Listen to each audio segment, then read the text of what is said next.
La bacteriología es la disciplina de la microbiología que estudia las bacterias. Estas son microorganismos que constan de una célula procariota y además constituyen un reino propio, que es el reino Moneras. Según la clasificación más moderna de Boese, en la cual se establecen una categoría taxonómica superior al reino, que es el del dominio, se da la paradoja que lo que era un reino, que es el reino Moneras, ahora se escinde en 2 de los 3 dominios que se establecen. Estos 2 dominios son bacteria por un lado y arqueobacterias por otro, que como podremos ver tienen diferencias bioquímicas importantes. El tercer dominio sería el eucariota. Aquí tendríamos un resumen morfológico de una célula bacteriana, que es algo que hemos estudiado en el tema de la célula procariota, pero recordemos que algunas bacterias tienen una envoltura externa que se denomina cápsula. Todas las bacterias, salvo un grupo concreto de los micoplasmas, tienen una pared celular de mureína, de peptidoglicano, que está adosada a la membrana celular. Dentro estaría el citoplasma y el nucleoide sería la parte del citoplasma donde se encuentra el cromosoma bacteriano, que es un ADN circular. También existen varios tipos morfológicos que se pueden diferenciar. Algunas bacterias tienen una forma esférica, se denominan cocos, que pueden estar separadas o agrupados por pares o por cadenas. También racimos o formas más o menos cúbicos. Otro grupo de bacterias, como el que tenemos en esta figura, tienen esta forma alargada, que son los bacilos. Si tienen una forma así, digamos, de coma, como se puede ver en la fotografía al microscopio electrónico de barrido, se denominan vibrios. Y por último tenemos los espirilos, que son alargados con enrollamientos en forma de espiral. La pared bacteriana es una parte importante, está formada por mureína y recordemos también, porque lo vimos en el tema correspondiente, que gracias a la tinción de Gram se pueden establecer 2 grandes grupos de bacterias, las bacterias Gram positivas y las bacterias Gram negativas, gracias a diferencias en la estructura de la pared bacteriana. Esta tinción de Gram consiste en añadir azul de violeta, que es lo que es el colorante que va a dar ese color, y después Lugol, que sería el mordiente para que se pueda insertar ese colorante. A continuación se agrega una mezcla de alcohol y acetona y por tanto vamos a ver que en las Gram positivas esa mezcla no va a disolver el colorante, sin embargo en las Gram negativas sí que lo va a hacer. Con lo cual estas Gram negativas quedarían sin colorante. Lo que pasa es que quedan de un color rojizo porque luego se les añade safranina, foxina de ese color para que queden de color rojo y por tanto al microscopio óptico se podían diferenciar las Gram positivas que quedan coloreados de azul violeta con ese colorante primario y las Gram negativas que quedarían de color rojo por este colorante contraste que se pone a continuación. Recordemos que el principal componente de la pared bacteriana es el peptidoglucano o mureína, que consta de largas cadenas de polisacáridos formados por 2 sacáridos, el N-acetilglutámico y el N-acetilmurámico, que están unidos entre sí. Y luego estas cadenas se unen también entre sí para formar esta especie, digamos, de andamiaje que confiere bastante resistencia gracias a un pentapéptido que se encuentra en este sentido horizontal y los ácidos teicoicos que los unen en sentido vertical. la diferencia entre las gram positivas y gram negativas. Recordemos, era la siguiente: las gram positivas tienen una gruesa pared de peptidoglicano que está adosada a la membrana plasmática. Por eso la mezcla de alcohol y acetona no puede quitar el colorante, por eso quedan coloreados de este color. Sin embargo, podemos ver que las gram negativas, la pared de peptidoglicano es bastante más fina, no es tan gruesa. Es la razón por la cual el alcohol de acetona se lleva ese colorante. Además, poseen una membrana externa con un periplasma en medio que se une a esta pequeña pared de peptidoglicano. Tienen una membrana plasmática igual que las otras. También existen tres tipos de apéndices de bacterias: el que es más alargado y menos numeroso, que tiene una función de movilidad, que es el flagelo bacteriano, que está formado por una proteína que se llama flagelina. Luego tenemos unos apéndices algo más numerosos y un poquitín más cortos, que son los pelos sexuales, que tienen la función de intercambio de material genético, plásmidos generalmente. Y ya por último, estas expansiones, que son más cortas y más numerosas, que son las fimbrias, que lo que hacen es adherirse a ciertas superficies.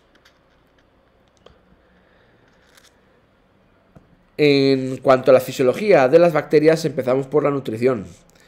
Se trata de las bacterias de un grupo muy heterogéneo desde el punto de vista metabólico y por tanto nutricional, porque pues tienen esa gran versatilidad.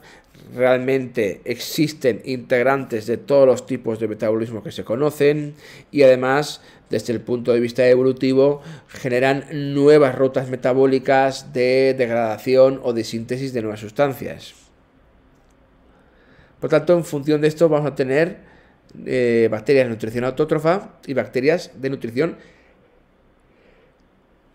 heterótrofa. Dentro de las autótrofas vamos a tener las fotosintéticas y quimiosintéticas también. Y dentro de las fotosintéticas tenemos de fotosíntesis anoxigénica, como las sulfobacterias o bacterias verdes del azufre, que utilizan como donador de electrones el sulfuro de hidrógeno y por lo tanto al donar los electrones eliminan azufre, de ahí viene el nombre de sulfobacteria. Por tanto, no liberan oxígeno, liberan azufre, de ahí el término anoxigénico.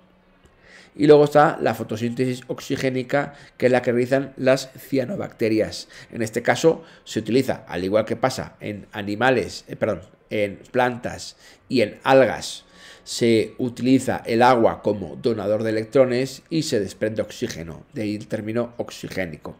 De hecho, las cianobacterias fueron los primeros organismos que realizaron esta modalidad nutricional, la modalidad de fotosíntesis.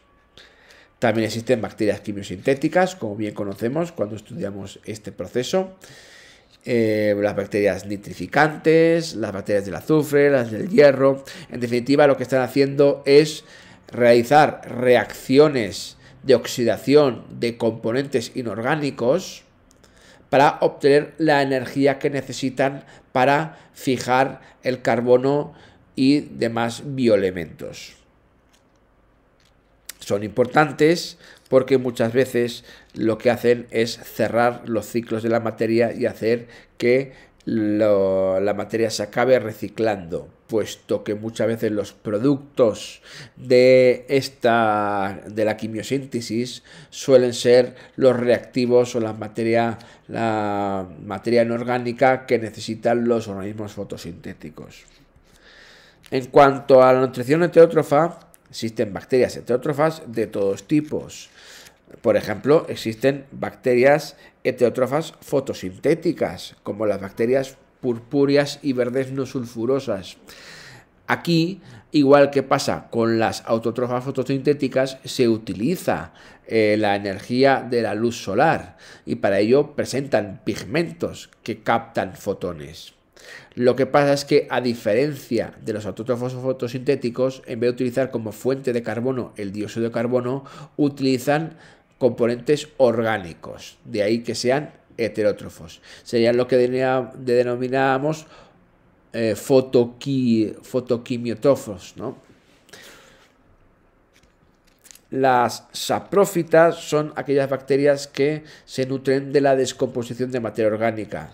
Forman parte del nivel trófico de los descomponedores y queda claro que su función ecológica es muy importante porque lo que hacen es transformar la materia orgánica muerta en materia inorgánica que sea asimilable por los productores. Por tanto, tienen gran importancia en el cierre de todos los ciclos de la materia de los ecosistemas. Las bacterias simbióticas son aquellas que se asocian con otros organismos para producir un beneficio mutuo. De ahí viene la simbiosis, que es un mutualismo con una unión física. Como ejemplos tendríamos los de la flora intestinal y de la propia piel, que tiene una función protectora de los mamíferos. También tendríamos los nódulos radiculares que se encuentran en las leguminosas, que se asocian a Rhizobium, que es una bacteria fijadora del nitrógeno. Por último, también tenemos bacterias heterótrofas que son parásitas, es decir, toman nutrientes de un organismo vivo y por tanto le causan un perjuicio, generalmente enfermedades. Por eso se denominan bacterias patógenas, es decir, que generan patologías o enfermedades.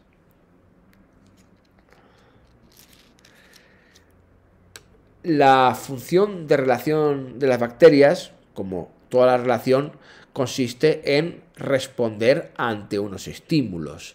¿Qué estímulos pueden captar las bacterias? Pues generalmente cambios de pH, de temperatura o de salinidad, es decir, cambios en cuanto a parámetros químicos y físicos también.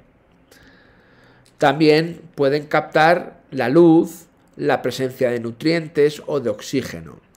Todos estos estímulos que pueden captar generan en las bacterias una respuesta y en eso consiste la relación, claro está. Estas respuestas pueden ser los quimiotactismos y también fototactismos, que consisten en el movimiento hacia o contra el agente que genera el estímulo. Por ejemplo, si tenemos una sustancia química que puede ser un nutriente, lo más probable es que haya un quimiotactismo positivo, es decir, que la bacteria se acerque a esa sustancia química porque en este caso un nutriente le interesa incorporarlo. Pero si, por ejemplo, fuese una sustancia tóxica, un veneno, lo más probable es que produzca un quimiotactismo negativo, es decir, que lo que hace la bacteria es desplazarse en el sentido contrario, por razones obvias. También otro tipo de respuesta sería la formación de esporas de resistencia. Hay algunas bacterias, no todas, pero algunas bacterias que son capaces de, en condiciones adversas, como por ejemplo pues la deshidratación, un aumento muy alto de temperaturas o una disminución de las temperaturas o la desecación del lago o de la charca donde viven, lo que hacen es, una vez que detectan ese advenimiento de las circunstancias adversas, es producir una forma de resistencia que se denomina endospora. Las endospora, como podemos ver aquí en el diagrama, pues se recubren de numerosas sustancias impermeabilizadoras, estas cubiertas, y lo que contiene en su interior es el material genético. De tal modo que estas endosporas pueden resistir esas condiciones adversas durante un periodo más o menos prolongado gracias a estas cubiertas protectoras, y cuando se restablecen de nuevo las condiciones adecuadas, por ejemplo la temperatura o esa charca que se había secado vuelve otra vez a tener agua, germinan y esa espora germinada origina de nuevo la bacteria. En cuanto a la reproducción, podemos encontrar dos modalidades, la asexual y la parasexual. La más habitual es la reproducción asexual por bipartición o fisión binaria, que es bastante sencilla y rápida. Como podemos ver, en esta modalidad, primero se produce la replicación del cromosoma bacteriano mediante un punto en la cual se produce la unión al mesosoma. Este punto, suele ser el punto ORI, es donde se origina la replicación. Como podemos ver, una burbuja replicación con sus dos horquillas en un sentido y en otro, que al ir avanzando y llegar de nuevo a los extremos, genera a su vez las dos copias unidas también ambas al mesosoma. Luego, a continuación, se produce una tabicación por crecimiento de la pared bacteriana, de un modo que nos podría recordar al fragmoplasto de las células vegetales, pero lógicamente sin aparato de Golgi ni vesículas. Y ya tenemos las dos células hijas, idénticas entre sí, porque el cromosoma bacteriano son copias también entre ellas. Y además es un proceso bastante más sencillo que el de la mitosis y por tanto más rápida. De ahí se deriva la gran capacidad de multiplicación que pueden tener las bacterias. En una hora puede haber 3 generaciones, se pueden realizar 3 divisiones. Podemos establecer que la media de una división pudiera ser de 20 minutos, con lo cual en 24 horas tendríamos 64 generaciones, lo cual es un número elevadísimo de bacterias, lo que puede generar una sola en 24 horas. Existen también mecanismos que se denominan parasexuales. Consisten en intercambios de fragmentos de ADN, pero sin la existencia de células que se fusionan entre sí. Es decir, aquí no hay gametos que se fusionan, simplemente intercambios de ADN. Por tanto, de ahí viene el nombre parasexual. Sin ser sexual del todo, porque no hay fusión de células, sí que hay origen de variabilidad genética, porque intercambian fragmentos de ADN y por tanto las bacterias se transforman. Existen 3 formas de este intercambio genético. Primero que vamos a ver es la conjugación. En este caso juegan un papel muy importante los plásmidos. Los plásmidos son fragmentos circulares de ADN extracromosómico que a veces se integran y salen del cromosoma bacteriano y por tanto portan determinados genes. En este caso podemos ver cómo hay una bacteria donante de plásmidos que se denominan F positivo, pues porque este plásmido se denomina factor F, que va a ceder este plásmido, es decir, el factor F, a una célula receptora F negativa que no contiene los genes de este plásmido, con lo cual a través de los pelos sexuales se produce este intercambio de plásmidos, es decir, la replicación del plásmido y por tanto paso de una de las copias y por lo tanto la célula donante ya tiene al final los genes del donante y por lo tanto ha pasado de ser F- a F+. Luego ya estos genes se pueden incorporar al genoma bacteriano mediante los procesos normales de inserción de los plásmidos dentro de la bacteria. Por tanto, podemos ver cómo los plásmidos en la conjugación lo que hacen son como paquetes de intercambio de genes entre bacterias y por tanto transformación de las mismas, porque es evidente que esta receptora se ha transformado al adquirir nuevos genes. En ocasiones este factor F se integra dentro del cromosoma bacteriano y se convierte en un episoma. Sería este caso de aquí. Pues podemos ver aquí el factor F está integrado dentro del cromosoma bacteriano y se convierte, por tanto, esta bacteria en una bacteria HFR, que significa bacteria de alta frecuencia de recombinación. Este episoma puede pasar a la bacteria receptora a través de también de un pelo sexual. Lo que ocurre es que al producirse este paso del episoma a través del pelo, puede llevar este episoma de una manera accidental, puede llevar genes de la bacteria donante y por lo tanto transformar a la receptora.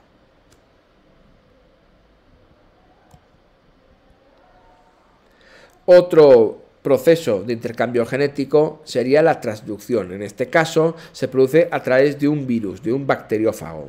Este bacteriófago actúa por tanto de intermediario entre la célula donante, que sería esta, y la receptora.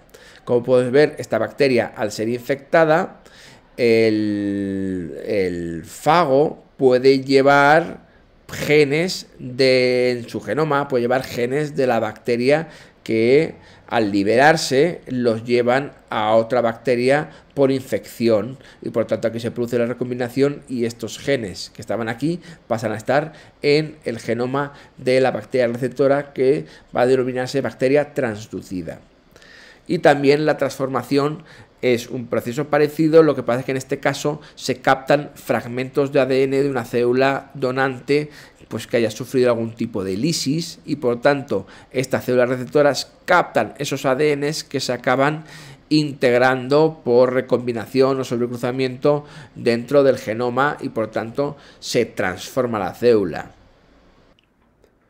Existen dos grandes grupos de bacterias, las eubacterias y las arqueobacterias. Estos dos grandes grupos coinciden con los dos dominios definidos por Voese, dado que presentan características bioquímicas en sus células que requieren esta separación. Entre las eubacterias hay numerosos grupos a su vez. Vamos a destacar los siguientes. Las cianobacterias son bacterias que realizan una fotosíntesis oxigénica porque presentan pigmentos como la clorofila y la ficocianina. Además podemos ver en esta imagen que puede formar colonias longitudinales al unirse las células entre sí. Las bacterias purpúreas y verdes son también bacterias fotosintéticas, pero realizan una fotosíntesis anoxigénica, es decir, utilizan sulfuro de hidrógeno como fuente de electrones, en el caso de las bacterias sulfúreas, o sustancias orgánicas, en el caso de las no sulfúreas. Presentan bacterioclorofila en vez de clorofila y además solamente tienen un fotosistema. Las bacterias nitrificantes serían un ejemplo de grupo de bacterias con nutrición quimiosintética. En este caso se encuentran en el suelo y lo que hacen es convertir el amoníaco resultante de la descomposición de la materia orgánica en nitrato que pueda ser asimilable por las plantas. Por tanto, tiene una gran función ecológica, pues porque cierran el ciclo nitrógeno. También en este ciclo están implicadas bacterias fijadoras del nitrógeno. Tiene una enzima que es la nitrogenasa que permite transformar el nitrógeno del aire en nitrato. Esta bacteria fijadora, Rhizobium, que se encuentra aquí en la fotografía, está en forma de nódulos en las raíces de las leguminosas, porque están en simbiosis con ellas y lo que hacen es producir nitrato para la planta, para que realice la fotosíntesis. Luego los productos de fotosíntesis son ofrecidos también a la bacteria. También tenemos el grupo de las bacterias entéricas que están presentes en el intestino de los vertebrados, como por ejemplo Escherichia coli, que es un bacilo. Luego también tenemos las bacterias lácticas, que presentan una nutrición anaerobia, pues realizan la fermentación láctica. Y luego tenemos espiroquetas, que como Treponema pallidum, que es responsable de la sífilis, que tienen esta forma de espiral. El otro gran grupo de bacterias son las arqueobacterias, que son organismos procariotas que presentan una membrana plasmática sin ácidos grasos. Es decir, igual que en bacterias, en eubacterias tenemos fosfolípidos en su membrana plasmática con dos ácidos grasos, como bien sabemos, además del glicerol y el grupo fosfato. En las arqueobacterias, estos fosfolípidos van a contener cadenas isoprenoides que se unen con enlaces de tipo éter, a diferencia de los de tipo éster que hay en los fosfolípidos que hay en bacterias, eubacterias y en eucariotas. Además, tienen una pared que está formada por una pared bacteriana que está formada por polisacáridos con proteínas o con un pseudopeptidoglicano. Estas diferencias son importantes, además de una serie de secuencias únicas que se han encontrado en el ARN ribosómico. Por esta razón se han separado este grupo de bacterias del resto de las eubacterias. Se trata de bacterias, las eubacterias que son extremófilas, es decir, que viven en ambientes, en medios extremos, y también están presentes en suelos y océanos. Ejemplos de bacterias extremófilas del primer grupo serían, por ejemplo, las termófilas, que viven en aguas termales y en medios muy ácidos, las halófilas, que viven en ambientes con muchísima salinidad, agua hipersalinas y también de carácter alcalino, y luego tenemos las metanógenas, que reciben su nombre porque producen metano y viven en pantanos anaerobios y también en las chimeneas hidrotermales de fondos marinos. Además, también existen en el tracto intestinal de animales, especialmente de rumiantes.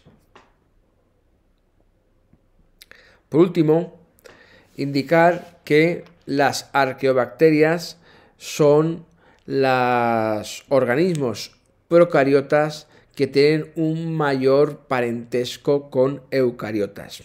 De hecho, en la filogenia basada en el ARN ribosómico, se ha podido establecer que de los organismos ancestrales, las arqueobacterias, que tradicionalmente se han considerado como el grupo más primitivo y por tanto más ancestral de todos, de ahí viene su nombre, arqueobacterias, bacterias antiguas, pues ahora resulta que con el análisis realizado con el ARN ribosómico estarían en el mismo ramal que los eucariotas, estando en el extremo opuesto el resto de las eubacterias, a partir de un organismo primitivo ancestral. Esto lleva a pensar que, según la teoría endosimbiótica, el eucarionte original, es decir, aquella célula que acogió a los demás por endosimbiosis, bien podría ser una arqueobacteria. De este modo, en la primera endosimbiosis, esta arqueobacteria experimentaría un fuerte crecimiento para generar por invaginación de las membranas los sistemas de membrana como retículo endoplasmático y aparato de Golgi, y además la envoltura nuclear para formar un núcleo. Y luego esta arqueobacteria, que sería el eucarionte original, empezaría a englobar por endosimbiosis bacterias aerobias para formar mitocondrias y cianobacterias para formar los cloroplastos.